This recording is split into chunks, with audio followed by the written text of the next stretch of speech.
Hi there, and welcome to another edition of the Ask Dr. Jack Show. I am Dr. Jack Bielitz, chiropractor here in Omaha, Nebraska. Not trying to give medical advice, just giving you great information, especially today because that's what we're all about.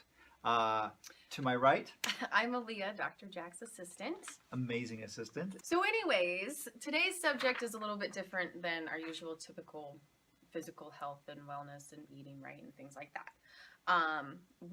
We came across an essay written by Steve Jobs. And if you don't know, you probably do, but if you don't, Steve Jobs is one of the two guys that came up with Apple at the very, very beginning. And he's the guy that really spearheaded the big drive that has led Apple to the success it is today. And he reached the status of billionaire and reached basically the pinnacle of success in business, and in some people's eyes, the pinnacle period. And then passed away sadly at 56, which is extremely young. It is extremely young, and he said, aside from work, he really had no true happiness in his life.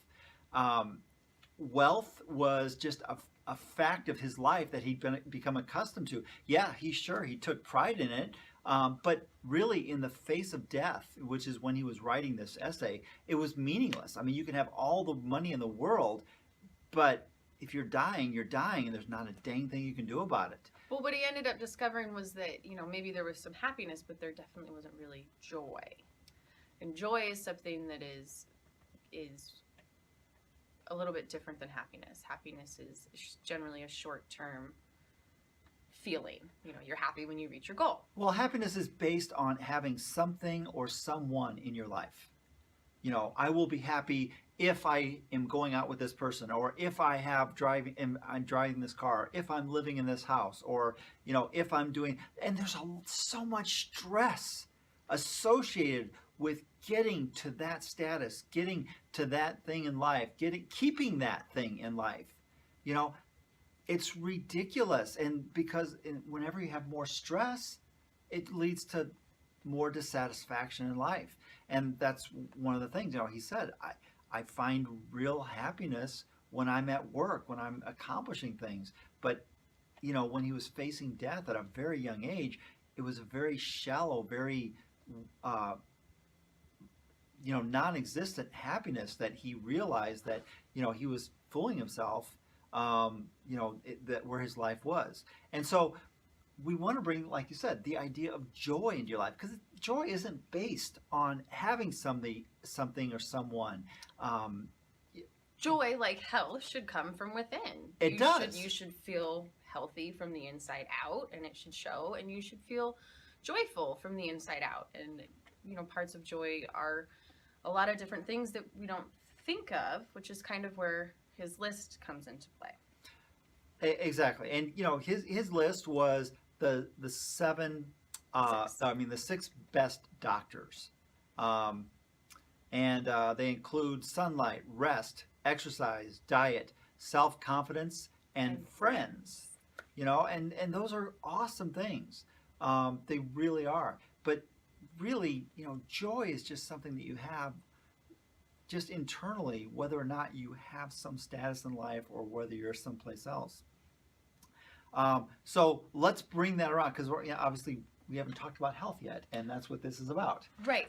So part of finding your joy, part of finding your health, and this list of 6 best doctors is learning about yourself, learning about your body well enough to know what it is you need.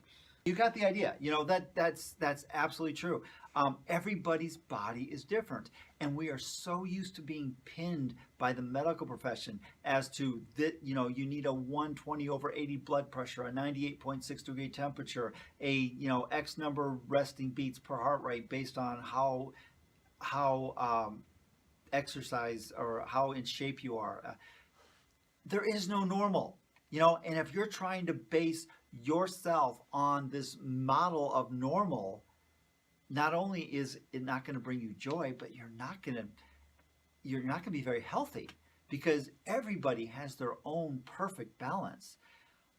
Health, just like happiness or joy, comes from within, and from within everything in the body is controlled by the nervous system. If your nerves are working at their full potential, you will be expressing your full health potential.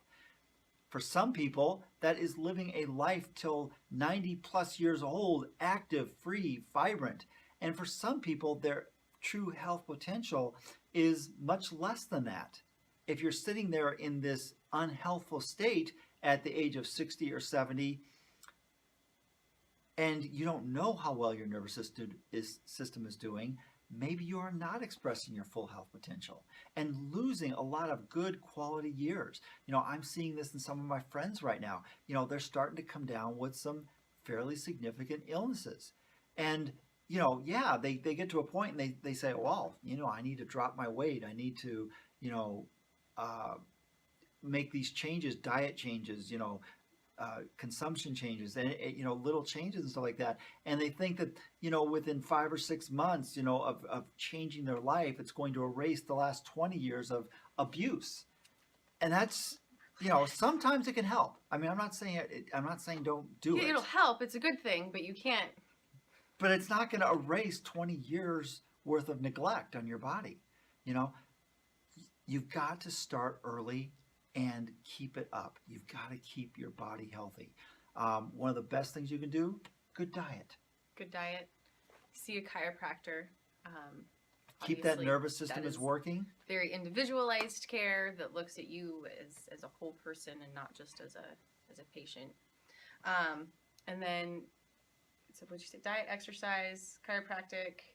And overall, mental, keeping yourself positive, happy, and gratitude. There you go. Gratitude. There's so much research that shows that people that keep a gratitude journal do amazing. Any amazing thing that happens to every single person. I don't care where you are financially. I don't care where you are health-wise. Do you know that it takes over 1 million chemical reactions so that when you open your eyes, you actually can see something? That's how many different things have to happen in order for you to be able to say, yes, I opened my eyes and saw the alarm clock. Every single day, your body is doing that just so that you can do that one function. Imagine all the other things, if you really start looking around, that you can be grateful for. Being able to, do anything.